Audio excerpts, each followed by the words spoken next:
आज यो भरतपुर महानगरको यो विशेष सरसफाइ योजनाबाट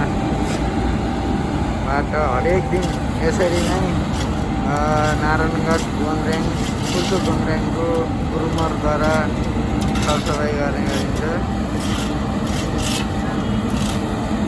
अहिले हामी पुल्चोकमा छौँ र विभिन्न सरसफाइ अभियन्ताहरूको समूहले हरेक बेग्ला बेग्लै अकेजनमा सरसफाइ सम्बन्धी कार्यक्रमहरू गर्दै आइरहेको छ। यसै क्रममा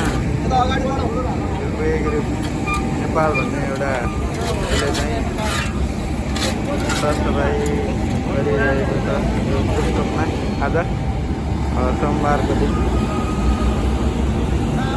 करिब